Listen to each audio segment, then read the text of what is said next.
കൃപാവരാഭിഷേക ശുശ്രൂഷയുടെ 3-ാം എപ്പിസോഡിലേക്ക് നാം കടക്കുമ്പോൾ ചിന്തിക്കുന്നത് നിത്യജീവൻ്റെ കവാടത്തെക്കുറിച്ചാണ്. നിങ്ങൾക്ക് ആത്മീയതയിൽ ആനന്ദിക്കാൻ സാധിക്കാത്ത ഒരവസ്ഥയുണ്ടോ? ആത്മീയ കാര്യങ്ങൾ കേൾക്കാൻ താല്പര്യക്കുറവ്, ആത്മീയ കാര്യങ്ങൾ പറയുന്നവരോട് അകൽച്ച, പേരിന് വിശുദ്ധ കുർബാനയിലും തിരുക്രമങ്ങളിലും കഷ്ടിച്ച് പങ്കെടുത്തു പോകുന്ന അവസ്ഥ ഒക്കെയാണോ നിങ്ങൾക്കുള്ളത്? ഇതിനെക്കുറിച്ച് പറയുന്നതിന് മുമ്പ് ആത്മീയത എന്താണെന്ന് ഒന്ന് ചിന്തിക്കാം. ആത്മീയത ആത്മാവിൽ വ്യാപരിക്കലാണ്. മനുഷ്യന് ശരീരം മാത്രമല്ല ആത്മാവുമുണ്ട് എന്ന് വിശ്വസിക്കലാണ്. കണ്ണുകൊണ്ട് കാണുന്നതോ കാതുകൊണ്ട് കേൾക്കുന്നതോ മാത്രമല്ല, ആത്മാവിനും ഇംഗിതങ്ങളുണ്ട് എന്ന് മനസ്സിലാക്കി പ്രവർത്തിക്കുന്നതാണ് ആത്മീയത.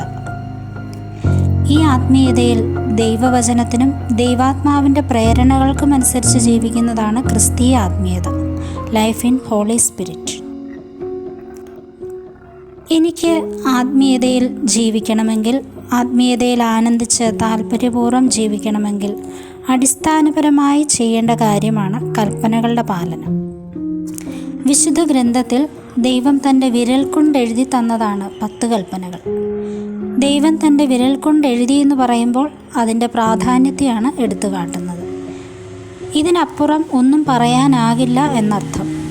അതായത് ആത്മീയ ജീവൻ, ആത്മാവിൻ്റെ അസ്തിത്വം നിലനിൽക്കണമെങ്കിൽ 10 കൽപ്പനകൾ ലംഘിക്കാനാവാത്തതാണ് എന്നാണ് മനസ്സിലാക്കേണ്ടത്. ഈശോ തന്നെയും ഇത് ഉറപ്പിച്ചു പറയുന്നുണ്ട്. നിയമത്തെയോ പ്രവാചകന്മാരെയോ അസാധുവാക്കാനല്ല, പൂർത്തിയാക്കാനാണ് ഞാൻ വന്നിരിക്കുന്നത്.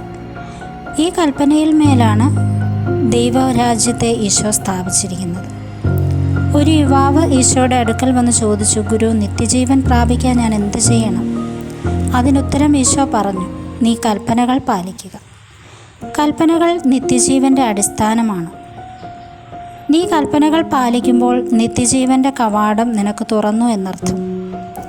വിശുദ്ധ ഗ്രന്ഥം എന്നത് ഈ 10 കൽപ്പനകളുടെ വിശദീകരണമാണ് എന്ന് കാണാം. വിശുദ്ധ ഗ്രന്ഥത്തിൽ 10 കൽപ്പനകളും അത് പാലിച്ചവർ സ്വീകരിച്ച അനുഗ്രഹങ്ങളും ലംഘിച്ചവർക്ക് സ്വീകരിക്കേണ്ടി വന്ന ശിക്ഷകളുമാണ്.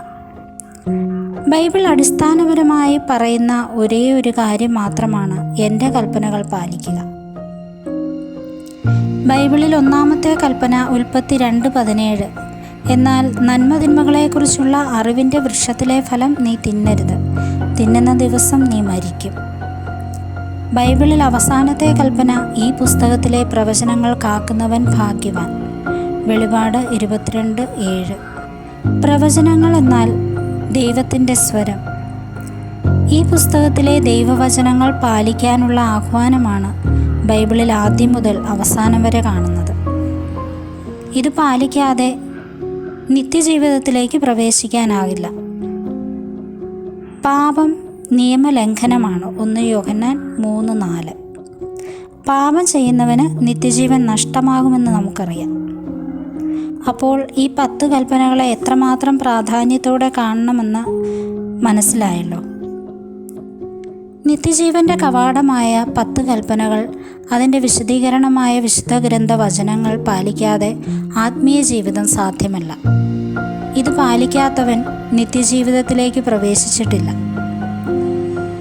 പിന്നെ എങ്ങനെ ആത്മീയതയിൽ ആനന്ദിക്കാൻ കഴിയും? ദൈവരാജ്യത്തിൽ പ്രവേശിക്കാതെ എങ്ങനെ ദൈവരാജ്യത്തിൻ്റെ സന്തോഷത്തിൽ പങ്കുപറ്റാൻ സാധിക്കും? ദൈവരാജ്യം എന്നാൽ ഭക്ഷണമോ പാനീയമോ അല്ല, നീതിയും സമാധാനവും പരിശുദ്ധാത്മാവിലുള്ള ആനന്ദവുമാണ്.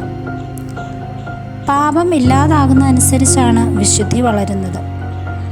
നിയമലംഘനമാണ് പാപമെങ്കിൽ കൽപ്പനകളും ദൈവവചനങ്ങളും പാലിച്ച് മാത്രമേ വിശുദ്ധിയിൽ വളരാനാകൂ. വിശുദ്ധി കൂടാതെ ആർക്കും ദൈവത്തെ പ്രസാദിപ്പിക്കാൻ സാധ്യമല്ല എന്ന് തിരുവചനം ഓർമ്മിപ്പിക്കുന്നുണ്ട്.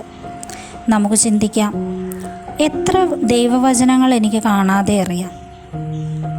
മിനിമം 10 കൽപ്പനകളെങ്കിലും പാലിച്ച് നിത്യജീവൻ്റെ കവാടം കടക്കാൻ എനിക്ക് സാധിച്ചിട്ടുണ്ടോ? എൻ്റെ വിശുദ്ധ കുർബാനയും പ്രാർത്ഥനകളും ദൈവരാജ്യത്തിൽ നിന്നുകൊണ്ടാണോ? അതോ ഇതൊക്കെ ഒരു കടമ പോക്കലും അധര വ്യായാമവും പ്രഹസനങ്ങളും മാത്രമോ?